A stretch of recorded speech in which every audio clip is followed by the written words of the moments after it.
PM. This is Elaben. Narito na naman po tayo sa ating edition po ng Pepe Vlogging. Narito po ako napadpad po kayo sa Mr. Inasal, ang bagong nag-trending na inasalan.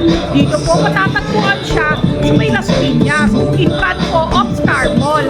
Tara, samahan po ninyo ako. Balita ko, imura doon. Sarap na inasal po dito. Narito po tayo sa Mr. Inasal. Dito po siya matatagpuan sa Alabang Zapote Road, Las Piñas. Malapit po sa Star Mall, Las Piñas. Ayan po siya. Pinapakita ko po sa inyo ang restaurant. Papasok na po tayo sa loob at nagugutom na po ako. Ayan, ino-open ko na siya. At pumapasok na po ako sa loob ng restaurant. Yan. Ay, Diyos ko, gutom na ang lola ninyo. Katatapos lang din ng ulan dahil tag-ulan na naman po. Ayan po. Ito yung pasilyo, pinakita ko din. Ito rin po yung pinakaloob ng restaurant. Malinis po siya. Wala pa pong tao kasi kakatapos lang din po ng lunchtime. Ayan, late lunch na po ako at kasalukuyan na pong umo-order ng kanilang unlimited na rice saka unlimited na sabaw. Ayan, nagpunta na po ang lola po ninyo at nakapila na po siya sa counter. Ito rin po yung menu. Pinapakita ko po sa inyo yung mga buy one take one po nila. Hindi naman po kamahalan. Sulit naman po. At kasalukuyan na rin po ako nagbabayad kay ate. Ayan po. Nilagay na ni ate yung order ko at ayan, naghabang kasalukuyan na ako po ay nag-aantay po ng aking order ay nagpa-cute muna ng kaunti. Ay, Diyos ko, ngayon lang din uli nakaalis. Yan, hinahatid na po ni ate yung aking order at ayan po siya. Oh, jumbo! Jumbo na pecho. Yan po yung breast part ng chicken. Yan, meron pa 2 scoop ng rice sa malaking plato na dahon. Ayan, pinapakita ko na po sa inyo yung itsura po ng aking kakainin. Natakam na ako. Ayan. Katatapos ko lang din po magtimpla ng sausawa ng ligyan ko ng chicken oil saka po ng toyo mansi.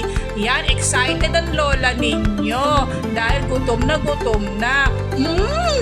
Charap. Busog na naman mamaya po ang lola po ninyo. Ayan, subo. Yan, gutom na po kasi ako sobra.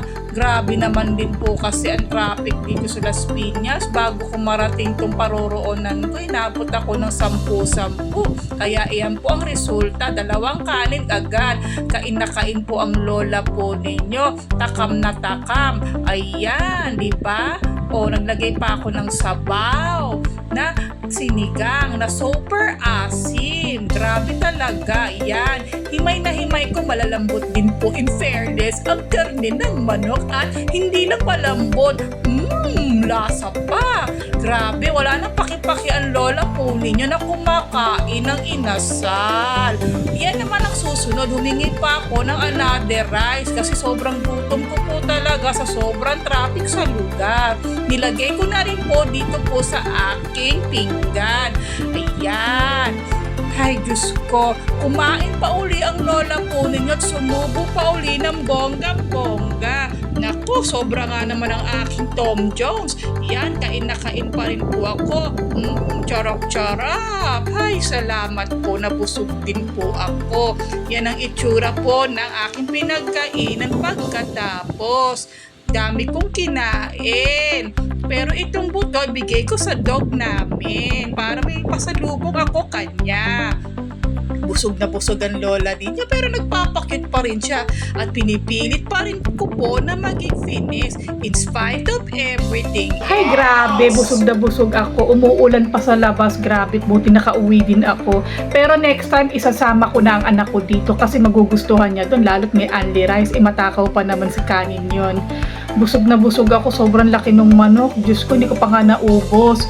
Binalot ko pa, kaya lang bibigay ko na lang yung tira na yun sa dogs po namin. Kasi mahilig naman sila, hihimay-himayin ko na lang dahil mahilig sila sa manok. Ay, Diyos ko, busog. Nabusog ako hanggang makauwi ako ng bahay po namin. Nagmadali na rin po ako gawa ng umuulan na po. Hindi ko po aram kung may bagyo po ngayon. Pero ganun pa man po, enjoy na enjoy po ako sa pagkain po kay Mr. Inasal.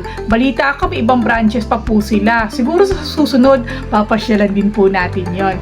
Once again po, this is Ella Babe, now signing out. Bye!